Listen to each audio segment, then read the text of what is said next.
Hello बच्चों, मैं अनुज पांडे और ये है आपका प्यारा सा चैनल मैथ स्टार। तो बच्चों, आज के वीडियो में हम डायमेंशनल एनालिसिस चैप्टर का न्यूमेरिकल सॉल्व करेंगे। ठीक है, ये न्यूमेरिकल जो हम लोग सॉल्व कर रहे हैं ये एक्सीलेंट बुक का है। ठीक, तो चलिए स्टार्ट करते हैं। तो पहला न्यूमेरिकल इसमें है, जल का घनत्व 1 ग्राम पर सेंटीमीटर क्यूब है, किलोग्राम पर मीटर क्यूब में इसका मान कितना होगा। सिंपल सा आप देख रहे हो, दिया है ग्राम पर सेंटीमीटर क्यूब में, अब पूछ रहा है किलोग्राम पर मीटर क्यूब में। मतलब किसी और मात्रक में देकर दूसरे मात्रक में पूछ रहा है। और बीमा का पहला यूज क्या था, एक पद्धति की मात्रक को दूसरी पद्धति की मात्रक में चेंज करना। उसमें सूत्र क्या था, N2 = L1 इंटू M1 अपान M2 का whole power A, L1 upon L2 का whole power B into T1 upon T2 का होल पावर C। तो वही फार्मूला यहाँ पे लगेगा। और फार्मूला जनरेट करने का, बनाने का रूल भी हम बताए थे आपको, तरीका भी आपको हम बताए थे पिछले वीडियो में। और वहां पे 2 क्वेश्चन भी कराए थे, जिसमें से एक क्वेश्चन ये वाला उसी में से है। ठीक, चलिए तो स्टार्ट करते हैं। पहली बात तो इसमें घनत्व का मान दिया है, तो घनत्व का डायमेंशन क्या होता है। घनत्व का फार्मूला होता है घनत्व रहो द्रव्यमान बटा आयतन। द्रव्यमान का डायमेंशन m, आयतन का L क्यूब, L के ऊपर जाएगा तो L⁻³ हो जाएगा। अर्थात घनत्व का डायमेंशन क्या हो जाएगा, ml⁻³ डायमेंशन इसका है ml⁻³ घनत्व का है ये। अब सुनिए, ये जो मान दिया रहता है हम बताए थे आपको, उसको n1 मान लेना है गिनती वाले को। तो 1 ग्राम पर सेंटीमीटर क्यूब, पिछले वीडियो देखे हो तभी समझ में आएगा, उसी की बेस में बता रहा हूँ। ठीक है, डायमेंशन का यूज अगर आप देखे हैं, अगर नहीं देखे हैं तो यूट्यूब पर टाइप करिए dimensional analysis dimension uses by Math Star Anuj Pandey, तो वहां पे आपको वीडियो मिल जाएगा। तो उसको देख करके तब आप यहाँ पे आए, नहीं तो समझ में नहीं आएगा। चलिए, कम समझ में आएगा। तो यहाँ पे n1 का मान जो गिनती में दिया है उसको हम n1 मान लेते हैं, फिर लिखते हैं जो राशि दिया है उसका बीमा लिख लेते हैं। ठीक, और फिर उसी से बनाते हैं फार्मूला। फार्मूला कैसे बनेगा सुनिए, हमें हमेशा n2 का मान निकालना रहेगा। तो n2 इज इक्वल, ध्यान रखिएगा, अगर आपको एक पद्धति के मात्रक को दूसरे पद्धति के मात्रक में कन्वर्ट करना है तो हमेशा आपको n2 का मान निकालना पड़ेगा। तो n2 = n1 होता है। n2 फार्मूला बनाइए, तो यहाँ m है तो यहाँ हो जाएगा m1 अपान m2। यहाँ पावर 1 है, पावर 1 लिखी नहीं जाती है, लिख भी सकते हो। अब L को क्या लिखेंगे, L1 अपान L2, पावर यहाँ पे -3 है, हो गया। अब देखिए n2 = n1 की वैल्यू कितनी है, 1। m1 ध्यान रखिएगा, जिसमें दिया हो बट अपान जिसमें पूछ रहा हो, जिसमें दिया हो अपान जिसमें पूछ रहा हो। ऊपर वाला होता है जिसमें गिवन हो और नीचे वाला जिसमें पूछ रहा हो। तो ऊपर द्रव्यमान किसमें दिया है, देखिए ग्राम पर सेंटीमीटर क्यूब, मतलब सीजीएस में। ग्राम और सेंटीमीटर क्यूब किस पद्धति का मात्रक होता है, सीजीएस का। इसलिए हमें ये मालूम हो गया कि सीजीएस में दिया हुआ है और किलोग्राम पर मीटर क्यूब मतलब एमकेएस में पूछ रहा है, मीटर किलोग्राम सेकंड में। तो यहाँ पे m1 के स्थान पे हम क्या लिखेंगे, द्रव्यमान का मात्रक क्या होता है सीजीएस में, ग्राम, अपान m2 मतलब जिसमें पूछ रहा हो, तो किसमें पूछ रहा है, किलोग्राम में, तो किलोग्राम हो गया। अब L1 जिसमें दिया हो, दिया किसमें, सेंटीमीटर में, अपान जिसमें पूछ रहा हो, पूछ किसमें रहा, मीटर क्यूब में, तो यहाँ क्या लिख देंगे, मीटर। पावर क्या हो जाएगी, -3। अब आप ध्यान दीजिए n2 = 1 इंटू, अब ग्राम हमेशा उसी को तोड़ते हैं जो बड़ा हो, तो किलोग्राम बड़ा है इसलिए इसको तोड़िए, तो ये हो जाएगा ग्राम पर 1000 ग्राम हो जाएगा। यहाँ पर भी आगे होगा सेंटीमीटर अपान मीटर, 1 मीटर में कितने सेंटीमीटर, 100। ऐसे पदम तोड़ना आपको कि ऊपर वाला कट जाए। ठीक, चलिए, तो यहाँ पे हो जाएगा 100 सेंटीमीटर, पावर क्या हो जाएगा, -3। तो n2 = ग्राम से ग्राम कैंसिल हो गया, सेंटीमीटर सेंटीमीटर कैंसिल, यहाँ बचा 1/1000। अब देखिए यहाँ पे पावर -3 है, जब ये पलट जाए पूरा टर्म, यहाँ पे 1 बचा है, सेंटीमीटर 1 सेंटीमीटर, यहाँ भी 1। तो अगर ये पलट जाएगा तो जो घात है, घात का चिन्ह भी पलट जाएगा, अर्थात माइनस से क्या हो जाएगा, प्लस हो जाएगा। तो अर्थात यहाँ पे हो जाएगा ये 1000 ऊपर 1000 को हम 10⁻³ लिख सकते हैं, ठीक है। और 10⁻³ ऊपर जाएगा 10⁻³ हो जाएगा, तो 10⁻³ इसको पलट दीजिए, घात प्लस में हो जाएगी, तो यहाँ पे हो जाएगा 100/1, तो अर्थात 100 को लिख सकते हैं 10⁻², यहाँ घात प्लस में हो गई। n2 = 10⁻³ अब घात के ऊपर घात हो, घात में घात से गुणा कर दीजिए, तो यहाँ 3 गुना क्या हो जाएगा 6, तो हो गया 10⁻6 = 6 में 3 गए 3, तो 10⁻3। अब मात्रा क्या लिखेंगे अब, kg/m³, kg/m³। अर्थात सीजीएस पद्धति में जल का मात्रा क्यों, जल का घनत्व तो कितना होता है 1 g/cm³, और एमकेएस पद्धति में कितना होता है 10⁻³ kg/m³। ये हो गया, ठीक। अब हम चलते हैं नेक्स्ट क्वेश्चन पर। तो नेक्स्ट क्वेश्चन है गुरुत्वीय त्वरण जी का मान, गुरुत्वीय त्वरण का मान 9.8 मीटर/सेकंड² है। इसका मान km/min² में ज्ञात कीजिए। तो ये क्वेश्चन आपको हम पहले ही करा चुके हैं। देखिए मीटर और सेकंड किस पद्धति का मात्रक है, एमकेएस का, और इसका मान km/min² में ज्ञात करना। अब किलोमीटर ना तो एमकेएस का है ना तो सीजीएस का है, km/min² ना तो एमकेएस का है ना तो सीजीएस का। तो इसमें आपको क्या करना है, इसके लिए हम डायमेंशन जब यूज पहला पढ़ा रहे थे तो उसमें आपको ये पहला क्वेश्चन कराया गया था, आप वो वीडियो देख सकते हैं। चलिए, अगर आप थोड़ा हिंट लेना चाहते हैं तो यहाँ पे जो गुरुत्वीय त्वरण का डायमेंशन होता है वो होता है L⁻², और यहाँ पे L1/L2 × T1/T2 हो जाएगा। L1 मतलब जिसमें दिया हो लंबाई, दिया है मीटर में, L2 मतलब जिसमें पूछ रहा हो तो किलोमीटर नीचे हो जाएगा, और फिर T1 मतलब जिसमें दिया हो समय, किसमें दिया है सेकंड में, और बटा T2 मतलब जिसमें पूछ रहा हो तो मिनट पूछ रहा है। अब बड़े वाले को मतलब किलोमीटर को, मिनट को आप तोड़ देंगे और उसके बाद हल कर लेंगे, आंसर आ जाएगा 35 कुछ आएगा, ठीक। हम चलते हैं क्वेश्चन नंबर 3 पर। लकड़ी का घनत्व 0.5 g/cm³ है। विमी से इसका मान kg/m³ में ज्ञात। जस्ट इसी तरह क्वेश्चन है पर हम करा दे रहे हैं, एक एक क्वेश्चन कराएंगे। अगर आपको जो क्वेश्चन आ रहे हैं देख लीजिए, तो वीडियो को आगे बढ़ा करके भी अगला क्वेश्चन देख सकते हैं, ठीक। चलिए, तो लकड़ी का घनत्व दिया है यहाँ पे, तो यहाँ लिखें डेंसिटी को दिखाते हैं रो से, तो रो = हो जाएगा 0.5 g/cm³, 0.5 g/cm³। अब इसमें हम जो है ग्राम/सेंटीमीटर मतलब सीजीएस में दिया है, अब ज्ञात किस में करना है, kg/m³ मतलब एमकेएस में ज्ञात करना है बस। तो इसको क्या मान लेना है आपको, n2 क्या मान लेना है इसको आपको, n2 यहाँ लिखेंगे n2 = ये n2 का मान हो गया, ठीक। n1 का जो दिया उसको n1 मानते हैं, ठीक है। अब n2 का मान ज्ञात करना, पहले डायमेंशन लिखेगा ना, तो का क्या होता है ml/-3, तो इसका बनाइए फार्मूला, ये हो जाएगा n2 = n1 × m1/m2 × L1/L2 का होल पावर -3। तो ये हो जाएगा n2 = n1 की वैल्यू क्या है 0.5। अब m1/m2, m1 जिसमें दिया हो, m2 जिसमें पूछ रहा हो, तो दिया किस में बताइए, ग्राम में, ठीक। तो सीजीएस पद्धति में भाई m1 मतलब जिसमें दिया हो, दिया किसमें सीजीएस में, और सीजीएस पद्धति में द्रव्यमान का मात्रा क्या होता है, ग्राम, ठीक है। तो यहाँ लिखेंगे ग्राम, ठीक, अपान जिसमें पूछ रहा हो, किसमें पूछ रहा है, किलो एमकेएस में, तो एमकेएस में क्या होता है किलोग्राम, डायरेक्ट इसको तोड़ दे रहे हैं ग्राम में, बार बार वही क्या करना। अब आगे ध्यान दीजिए, L1 जिसमें दिया हो, किसमें दिया है सेंटीमीटर में, अपान पूछ रहा है मीटर में, इसको भी तोड़ दीजिए, तो ये हो गया पावर -3।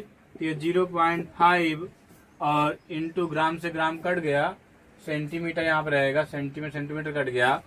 अब यहाँ पे हो जाएगा 10 पावर, यहाँ इसको 3 लिख सकते हैं, ऊपर जाएगा 10 पावर -3 हो जाएगा, तो ये हो गया 10 पावर -3। अब ये पलटेगा तो घात प्लस हो जाएगी, तो 1000 को हम क्या लिख, गलत हो जा रहा है, यहाँ पे भाई 100 सेंटीमीटर होगा, ठीक है।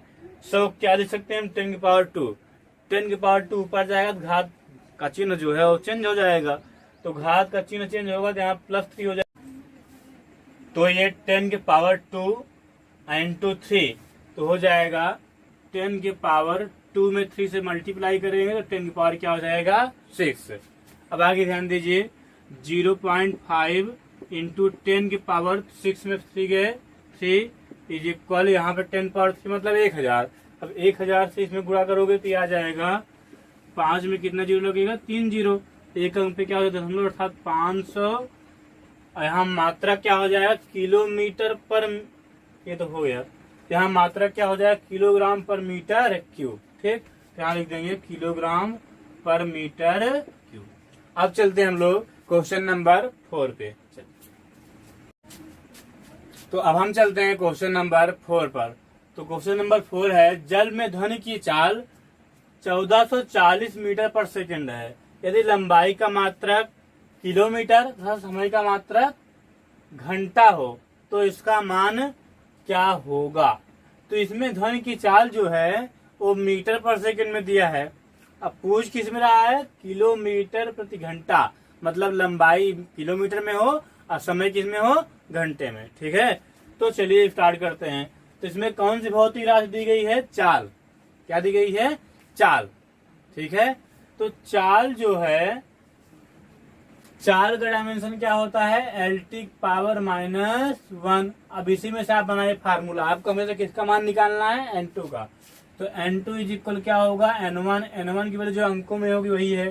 तो 1440 इंटू L1/L2 लिखिए पहले, L1/L2 यहाँ पावर कुछ नहीं है इंटू T1 क्या हो जाएगा T2 पावर क्या है -1, ये हो जाएगा 1440 इंटू जिसमें दिया हो अपन जिसमें पूछ रहा हो। तो दिया किसमें कि लंबाई मीटर में, तो ऊपर लिखेंगे मीटर। अब किसमें पूछ रहा है किलोमीटर में, तो अब आप किलोमीटर को मीटर के पदों में तोड़ दीजिए, बड़े वाले को छोटे वाले पदों में तोड़ना है। तो यहाँ लिखेंगे 1000 मीटर, क्योंकि 1 किलोमीटर में 1000 मीटर होता है। अब देखिए आगे, तो अब T1 जिसमें दिया हो पान जिसमें पूछ रहा हो किसमें दिया है बताइए सेकंड में, तो ऊपर क्या लिखेंगे सेकंड। नीचे किसमें कन्वर्ट करना बताइए घंटे में, तो बताइए 1 घंटे में कितने सेकंड 3600। तो यहाँ लिखेंगे 3600 सेकंड, पावर क्या है -1, सेकंड कट गया। अब ये ऊपर जाएगा तो जो पावर है वो उसका चिन्ह जो है चेंज हो जाएगा, +1 हो जाएगा, अर्थात 1 0 से 1 0 कट जाएगा। और ये ऊपर अब जाएगा तो ये 2 0 फिर 2 0 कैंसल। और जब आप 36 से 144 में गुणा करेंगे तो आंसर आ जाएगा 5184 किलोमीटर प्रति घंटा। ठीक, कितना आएगा 5184 मतलब 5184 किलोमीटर प्रति घंटा। ठीक, अब चलते हैं हम लोग नेक्स्ट क्वेश्चन पे। तो कह रहा है स्टील का यंग गुणांक, कौन गुणांक यंग गुणांक 19 इंटू 10 के पावर 10 न्यूटन पर मीटर स्क्वायर है। न्यूटन मीटर पावर -2 चाहे कहिए और चाहे कहिए न्यूटन पर मीटर स्क्वायर, जहाँ पे पावर माइनस में हो वहां पे आप पर कर दिया करिए। ठीक है, इसका मान डाइन पर सेंटीमीटर स्क्वायर में ज्ञात कीजिए। तो हमें जो है न्यूटन पर मीटर स्क्वायर मतलब एमकेस में दिया है और डाइन पर सेंटीमीटर का मतलब सीजर में कन्वर्ट करना है। तो क्या करेंगे सुनिए, सबसे पहले आपको कौन सी राशि दी है यंग गुणांक।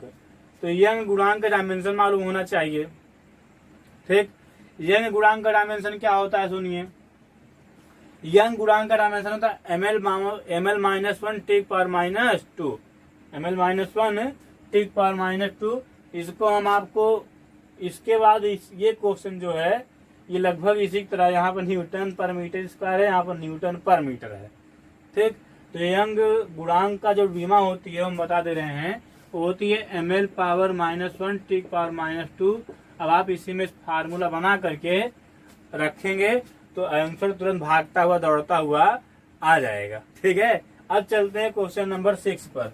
जल का पृष्ठ तनाव 7 इंटू 10 के पावर -2 न्यूटन पर मीटर है, या न्यूटन मीटर -1 है। ठीक, इसका मान डाइन पर सेंटीमीटर में ज्ञात कीजिए, कितना होगा लिखा है इसमें। तो इसका मान डाइन पर सेंटीमीटर में कितना होगा। दिया किसमें, न्यूटन पर मीटर में, पूछ किस में रहा है, डाइन पर सेंटीमीटर, मतलब एमकेएस में दिया है और सीजीएस में पूछ रहा है। ठीक, चलिए तो यहाँ पृष्ठ तनाव दिया है, तो सबसे पहले पृष्ठ तनाव का डायमेंशन मालूम होना चाहिए। पृष्ठ तनाव फार्मूला क्या होता है, पृष्ठ तनाव अर्थात सरफेस टेंशन इज इक्वल होता है फोर्स अपॉन लेंथ। ठीक, तो यहाँ पे फोर्स का डायमेंशन क्या होगा, mlt पावर -2, और लेंथ का एल होता है, एल से एल कट जाएगा, बचे क्या mt पावर -2। तो यहाँ लिखेंगे इसका डायमेंशन होगा mt पावर -2। अब बनाइए फार्मूला, तो यहाँ हो जाएगा n2 is equal n1 into m1 upon m2 into t1 upon t2 power क्या -2। चलिए n2 इज इक्वल n1 की वैल्यू क्या है 7 गुणे 10 घाते -2। m1 किसमें दिया है बताइए, m1 मतलब कि जिसमें दिया अपन जिसमें पूछ रहा दिया किसमें है, एमकेएस, पूछ किसमें रहा है, सीजीएस में। तो एमकेएस पद्धति में द्रव्यमान का मात्रक क्या होता है, किलोग्राम। तो अब देखिए, और m2 मतलब जिसमें पूछ रहा हो, तो सीजीएस पूछ रहा है, और सीजीएस पद्धति में द्रव्यमान का मात्रक क्या होता है, ग्राम। तो इसलिए हम ऊपर वाले किलोग्राम को भी ग्राम में पहले से ही कन्वर्ट कर दे रहे हैं। तो यहाँ पे किलोग्राम के स्थान पे लिख रहे हैं 1000 ग्राम, अपान नीचे ग्राम हो जाएगा। अब आप जानते हैं कि T1 अपान T2 मतलब जिसमें दिया बड़ा जिसमें पूछ रहा हो, ये एमकेएस में दिया है, एमकेएस में समय का मात्रक क्या होता है, सेकंड, और सीजीएस में भी समय का मात्रक क्या होता है, सेकंड। समय का यूनिट क्या होता है, सेकंड, इसलिए सेकंड सेकंड कट जाएगा, इससे नो मतलब। ठीक, अब चलिए आगे देखते हैं। तो ये ग्राम से ग्राम टूडिंग 10 के पावर, यहाँ पे 1000 को 10 पावर 3 लिख सकते हैं, 3 में 2 गए 1 बचा अर्थात 10 बचा। अब 10 से जब गुणा करोगे साथ में तो क्या आ जाएगा, 7 दाम में 70। वाह भाई, और इसका मात्रक क्या हो जाएगा, देखिए इसका मात्रक हो जाएगा डाइन पर सेंटीमीटर। ये हो जाएगा आपका आंसर। हम चलते हैं क्वेश्चन नंबर 7 पर। अब हम देखेंगे क्वेश्चन नंबर 7 और 8। तो चलिए स्टार्ट करते हैं। वैसे ये दोनों क्वेश्चन पिछले क्वेश्चन से थोड़ा से ज्यादा इंटरेस्टिंग है, थोड़ा ज्यादा, बस एक अक्षर या 2 अक्षर इसमें समझना पड़ेगा बहुत ज्यादा, पिछले से ज्यादा।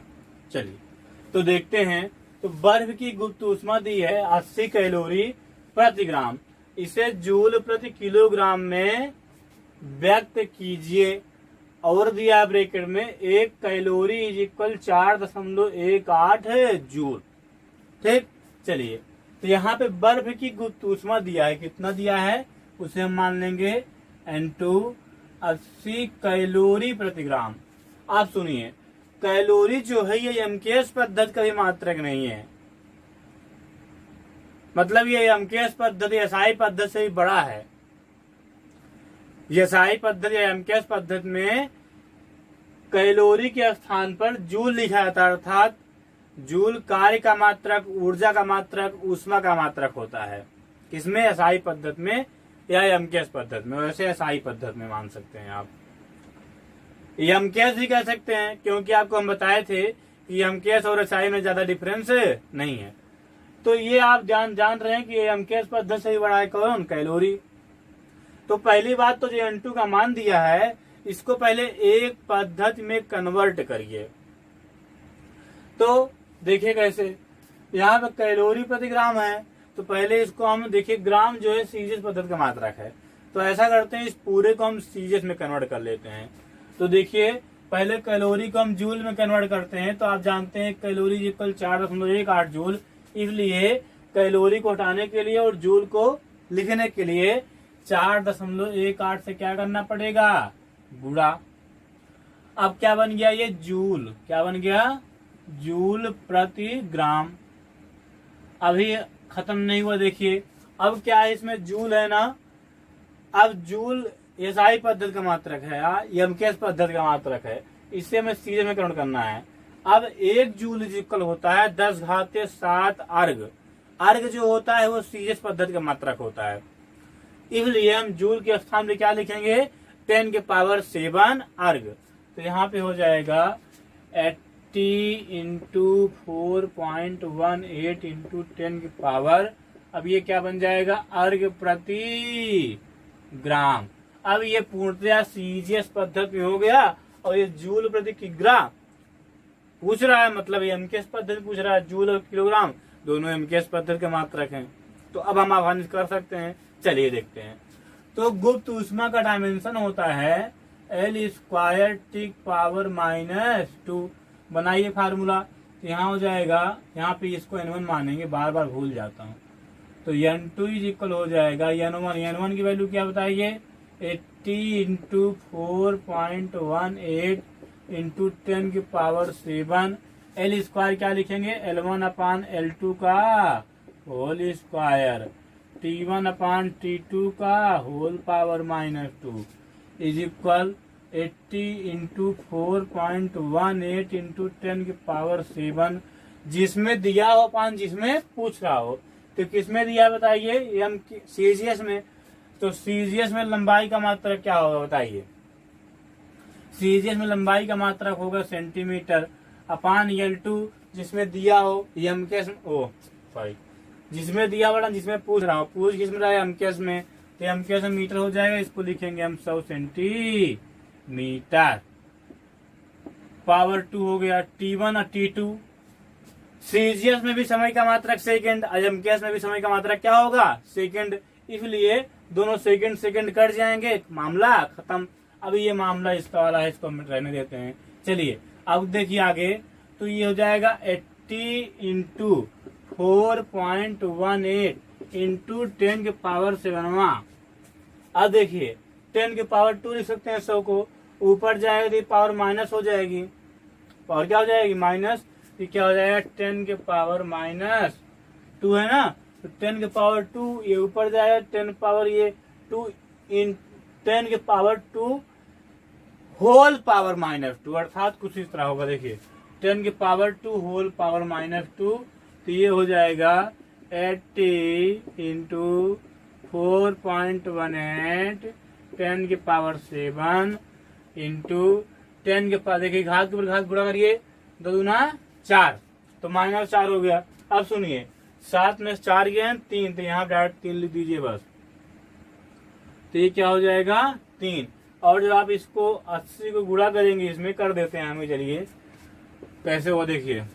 तो 8 अठाई 64, ठीक, 8 एक कम 8, 8 है 14, 4 प्लान कितना होगा 1, अब 8 4 32, अब 32 1 33। अब आगे ध्यान दीजिए, 1 0 है, लगा देते हैं, कितने दशमलव 2 अंकों पे, इंटू 10 की पावर 3। अब हम देखिए क्या कर रहे हैं, 0.2 अंक इधर खिसका दिए और 2 पावर यहाँ बढ़ा दिए, तो कितना हो जाएगा 5।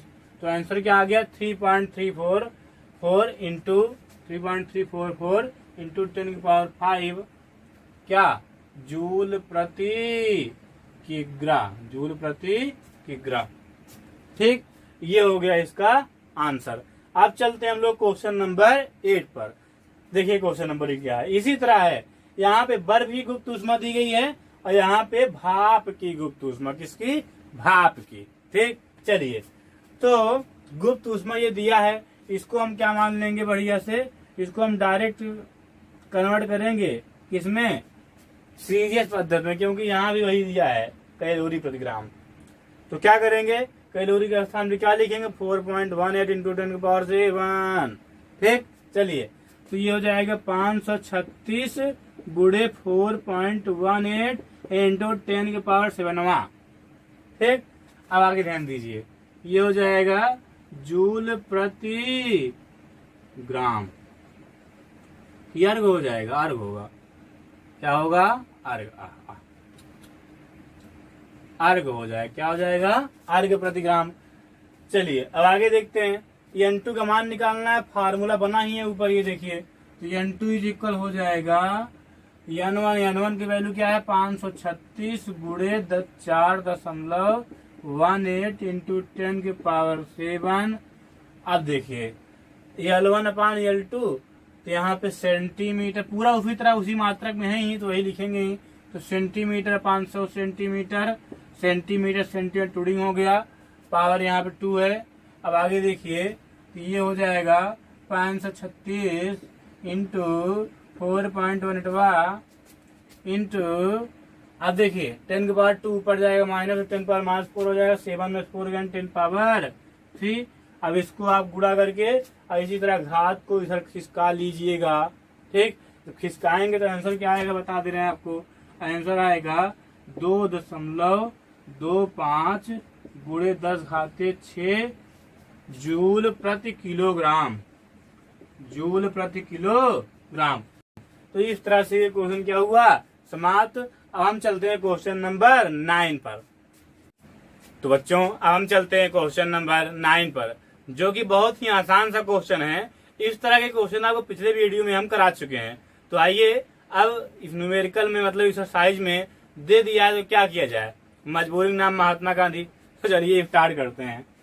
तो आइंस्टीन के अनुसार अगर आपको ये आ रहा है देख लीजिए, अगर आ रहा है तो वीडियो को आगे बढ़ाकर भी देख सकते हैं। ठीक है, तो आइंस्टीन के अनुसार किसी पदार्थ की ऊर्जा उसके द्रव्यमान m तथा प्रकाश की चाल c पर निर्भर करती है। किस पर, द्रव्यमान m तथा प्रकाश की चाल c पर। विमाओं की विधि से ऊर्जा के लिए सूत्र भी उत्पन्न कीजिए, मतलब सूत्र प्राप्त करना है हमें। ठीक, किसके लिए, ऊर्जा के लिए। तो जिसके लिए सूत्र प्राप्त करना है पहले उसको लिख लेते हैं, ये खटाक से हो गया। ठीक, और फिर क्या लगाएंगे, प्रोपोर्शनल। फिर वह राशि जिस चीज पर डिपेंड करे उसको लिख लेते हैं। तो किस किस पर डिपेंड करे, देखिए द्रव्यमान पर और प्रकाश की चाल c पर। तो इसलिए लिख लेंगे m और c। और ध्यान दीजिए सब की पावर क्या मान लेंगे, एक एक सबकी पावर चाहे x y चाहे जो भी मान लीजिए। तो यहाँ पे हम मान लेते हैं a और यहाँ b, जिस तरह पिछले में हम मानते आए हैं। तो अब आप ध्यान दीजिए आगे, तो E इज इक्वल प्रपोर्शनल हटाओ, कांस्टेंट लगाओ, बराबर भी लगाओ। तो ये बराबर लग गया, कांस्टेंट नहीं लगा दिए खचाक से। m के पावर a, c के पावर क्या हो गया b, समीकरण नंबर 1। हमारा m क्या है, a और b का मान निकालना। a और b का मान निकाल लेंगे, इसमें रख देंगे, खटाक से आ जाएगा। ठीक, तो इसलिए लिखेंगे E ऊर्जा है, ऊर्जा डायमेंशन क्या होगा, ml² T power -2 is equal के, कांस्टेंट गया काम से, कांस्टेंट है तो बीमा के राज में उसका कोई महत्व नहीं है। ठीक है, m द्रव्यमान है तो m के पावर क्या हो जाएगा a, c चाल है जिसका क्या हो जाएगा l टी पावर -1, तो इसलिए l पर भी पावर b आ जाएगी और t पर भी -b आ जाएगा। ठीक है, अब दोनों ओर की घातों की तुलना करने पर चलिए तो लिखेंगे comparing the power of both side, comparing the power of both side. चलिए तो यहाँ पे देखिए हम पावर क्या है a, यहाँ क्या है 1, तो हम a इक्वल कितना हो जाएगा 1 के 1, और यहाँ पे l पावर क्या है b, यहाँ पे l पावर क्या है 2, यहाँ पे t पावर क्या है -b, यहाँ पे क्या है -2। दोनों तरीकों से b का मान वही आया है। ठीक, अब आगे ध्यान दीजिए, a और b का मान आ गया, हम इसको उठा के खचाक से यहाँ पे रख देंगे समीकरण नंबर 1 में। तो रखिए, तो लिखेंगे यहाँ पे from equation 1, now from equation 1 समीकरण 1 से। समीकरण 1 क्या है, E इज इक्वल के m के पावर a की वैल्यू क्या है 1, तो इसलिए m ही रहेगा। और उसके बाद c की पावर b की वैल्यू क्या है 2, तो इसलिए c पावर 2 हो जाएगा। तो E इज इक्वल क्या हो गया के m c²। चाहे आप इसको यहीं छोड़ दीजिए या तो k का मान इसके लिए, इस सूत्र के लिए k का मान रटिए, क्या होता है k इज इक्वल k होता है। ठीक है, इस सूत्र के लिए। तो इसलिए हो जाएगा इस फार्मूले के लिए E इज इक्वल mc²। ये हो गया हम लोगों का फार्मूला, किसका, ऊर्जा का, क्या, E इज इक्वल mc²। अब हम चलते हैं क्वेश्चन नंबर 10 पर। तो क्वेश्चन है, मान लीजिए किसी माध्यम में अनुदैर्ध्य तरंगों की चाल v, प्रत्यास्थता गुणांक E व घनत्व ρ पर निर्भर करती है। विमाओं की v द्वारा चाल v के लिए सूत्र भी उत्पन्न कीजिए। तो चलिए उत्पन्न कर देते हैं सूत्र। हम लोग तो बहुत उत्पन्न करते हैं? आप लोग भी उत्पन्न करोगे जब बड़े हो जाओगे तो चलिए, यहाँ पे हमें किसका सूत्र बताना है?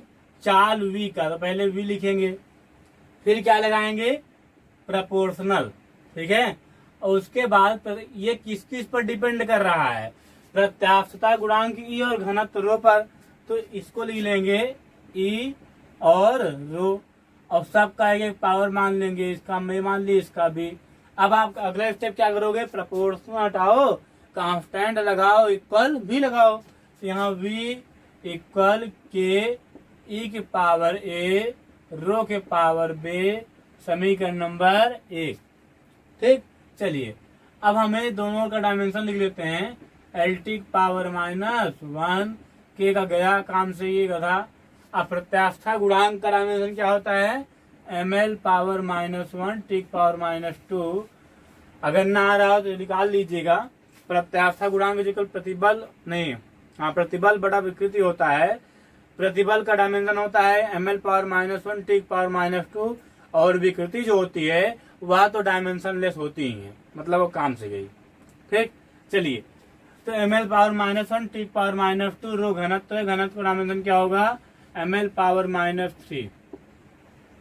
यहाँ पावर है a, यहाँ पावर है b। अब आगे देखिए, L T power -1 is equal m की पावर आप लोग कह रहे हैं सर जी आज चढ़ाए हैं क्या? चलिए, यहाँ पे पावर क्या है? a, यहाँ पे क्या हो जाएगा? b, यहाँ हो जाएगा a प्लस b। यहाँ पे l पावर क्या है? -a, यहाँ पे l पावर क्या हो जाएगा? -3b। ठीक है, अब t बचा, t पावर क्या हो जाएगा? -2a। ठीक, चलिए अब हम क्या करेंगे? जो इधर है इधर नहीं है, उसको इधर लिख के पावर क्या मान लेंगे? 0। ये तो बच्चा जानता है। तो ये जाएगा m के पावर 0 एल टी के पावर -1। अब ये हो जाएगा m के power a plus b l के पावर, बहुत बड़ा हो जा रहा है कथा, मैं नहीं बड़ा हो रहा हूँ, यही बहुत बड़ा हो जा रहा है। चलिए, मैं भाटा की तरह रह गया हूँ। चलिए, अब यहाँ पे m का पावर क्या है? a प्लस बी, और यहाँ पे m का पावर क्या है? 0। तो यहाँ क्या हो जाएगा? लिख लीजिएगा दोनों घातों की तुलना करने पर, और फिर लिखेंगे a प्लस बी इक्वल 0, और यहाँ पे क्या है? -a -3b इक्वल के 1। फिर वहाँ क्या है? -2a, यहाँ -1, तो a इक्वल क्या हो जाएगा? 1/2। a का मान यहाँ रखिए, b का मान तुरंत आएगा दौड़ता हुआ। इसको समीकरण नंबर 2 मान लीजिए, इसको 3 मान लीजिए। तो लिखेंगे फ्रॉम इक्वेशन 2 समीकरण 2 से। तो ये हो जाएगा a का मान 1/2, तो b का मान क्या हो जाएगा? -1/2। अब a और b दोनों का मान निकाल लिए हैं। अब इसको कहाँ रखेंगे? समीकरण नंबर 1 पर। तो लिखोगे नहीं लिखोगे? नाउ फ्रॉम इक्वेशन 1 समीकरण 1 से। समीकरण 1 क्या बोलता है? v इक्वल के e पावर a की वैल्यू है क्या? 1/2। फिर रो पावर b की वैल्यू क्या है? -1/2। ठीक, अब यहाँ पे देखिए v इक्वल के कांस्टेंट है, फिर लिखे रहने दो। और देखिए इसको हम अगर नीचे ले जाएंगे, जब ये माइनस वाली पावर, तो ये प्लस में हो जाएगा, और दोनों पावर 1/2 है तो क्या हो जाएगा? अंडर रूट में। तो हो जाएगा अंडर रूट ई अपान रो ना रो। तो ये हो गया फार्मूला किसका? अनुदैर्ध्य, कहाँ गया था? अनुदैर्ध्य तरंगों की चाल की फार्मूला क्या हो गया? के अंडर रूट ई अपान रो। हम चलते हैं क्वेश्चन नंबर 11 पर।